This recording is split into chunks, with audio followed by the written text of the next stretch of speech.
In this Star Wars Battlefront 2 news update video, I will be sharing with you some exciting new data in relation to just how well the game has been doing over the past month or so. Plus, I wanted to debunk something that has been going around within the community because it just is not true. Before we do dive into all of today's news though, make sure you do subscribe to this channel so you won't miss any future Star Wars Battlefront 2 news updates.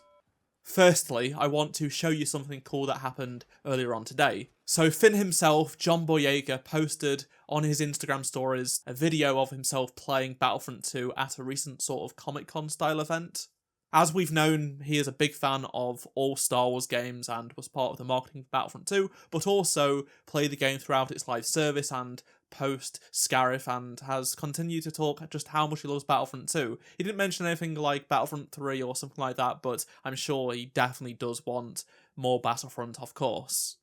He's talked about at length that he doesn't actually play himself in Battlefront 2 much. He mostly plays characters like Luke and Anakin. He was part of the movement of getting a campaign in Battlefront 2, so hopefully he shares something about Battlefront 3 in the future. EA had him on board for the marketing of Battlefront 2. He also did the fun pre-launch video where he talked about everything included in Battlefront 2. Next up, I want to debunk a rumour about Battlefront 2 that gained quite a bit of traction in the past few days. If you've watched my videos before, you know that I only like the truth and I hate it when people spread fake news, especially about Star Wars games and Battlefront 2, and that's what has happened here. Basically, a post was made to the Battlefront subreddit a few days ago that claimed over 750,000 copies of Battlefront 2 were sold on Steam in June due to the 90% sale, and I just had to put a stop there because the account that posted it is a click farmer for an analytics firm that not many people trust. This analytics firm has had a bunch of inaccuracies in the past, such as Elden Ring selling over 36 million copies when Bandai Namco said it was actually only 30 million. And there's been a number of different discrepancies between their numbers and the official numbers put out by publishers themselves. This post was removed by the Battlefront subreddit because, well, it's a click farming account. It's only there to gain traction and clicks to their website. So Battlefront 2 sold a lot of copies on Steam, don't get me wrong, but that number is not accurate. Compared to other analytics firms, they aren't accurate. Many other gaming communities have been saying this for some months now. So if you see people say it sold nearly 1 million copies on Steam in the past month, don't actually believe it, because at this moment in time, there isn't any firm data. That said, Battlefront 2 has continued to do exceptionally well. For the second month in a row, it is the most downloaded PlayStation 4 title on the PS Store in both the US and Canada and Europe. In May, it dethroned Red Dead Redemption after that had 5 months in a row on top. And then in June, Battlefront 2 kept going and maintained first place on both charts as the most downloaded PlayStation 4 title, which is fantastic to see. Whilst that is great, it has unfortunately dropped down quite a lot in terms of the most played games chart, so True Trophies basically has revealed that of a smaller sample size of a few million PlayStation accounts, it's down to the 30th most played game on PlayStation. That's more than a 50% drop in about a month, whereas on Xbox it has sort of maintained its standings on Xbox, which is great. It's still around the 13th range, which it has held for the past month. However, we can cast the net wider and receive more important metrics with a much larger sample size coming from an analytics firm that works with all the big publishers and such. So, Newzoo have reported the top 20 most played games for the month of May by monthly active users. So how many individual people played those games for the month across PC and console. And in terms of regions included, this is the US, UK, Germany, France, Spain, and Italy for the month of May. So the main regions that play most console games and such. So Battlefront 2 actually came in at 15th place in May, which is exceptional. It came just behind Helldivers 2, and it went up from 105 in the month of April all the way up to 15th, which is mightily impressive.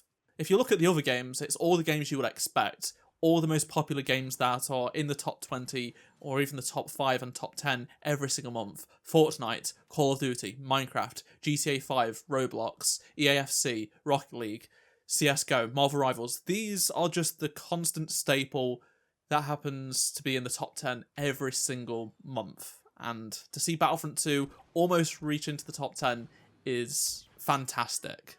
In terms of Steam numbers, since the 90% sale that did take place at the end of June, it has dropped off a little bit, but it's still maintained a much higher player count before the sale did begin, which is fantastic, and it even almost went back up to 30,000 concurrent players last night. So the game is still doing exceptionally well. People are still sticking around playing this game, which is just great to see. It means everyone can easily find games wherever you are and whatever game mode.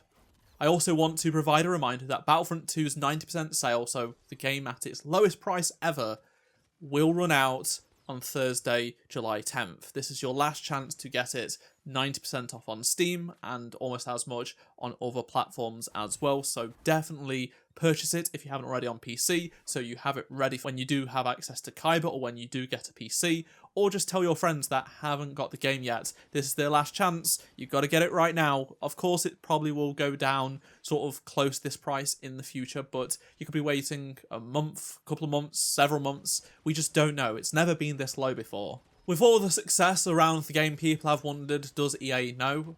They definitely do know, but they aren't going to say anything. In a recent article posted by Aftermath, talking about how well Battlefront 2 has been doing, and a feature on Kyber, EA did not respond to Aftermath's request for comment on everything going on. Speaking of Kyber, with the huge resurgence, it's now the 4th largest gaming Patreon on the platform, which is fantastic, which is insane. It just shows you just how many people want to support Battlefront 2 and its community. Over 18,000 people now pay every single month for Kyber, which is truly incredible. This is up thousands compared to the past couple of months. On top of that, the Discord server is about to hit 120,000 members. Just a few short weeks ago, it had around 30,000 members, so almost 100,000 more people have joined the Kyber Discord server, which is a truly insane stat. The Kyber Discord server is now the biggest Star Wars Discord server on the platform. You would not have expected that before just a few weeks ago. It just goes to show just how many people want to switch from console to PC. I've had many people comment on my videos saying they've watched my PC guides and such, and they are fully switching from console to PC for Kyber. I would love to hear your thoughts on anything I've talked about in this video, so please do let me know down in the comment section below, and remember to drop a like to help support the channel. Subscribe so you don't miss any future Star Wars Battlefront 2 videos, and if you did miss any of them in the past, be sure to click on the playlist on screen right now, and I shall see you in my next Star Wars Battlefront 2 video. Goodbye.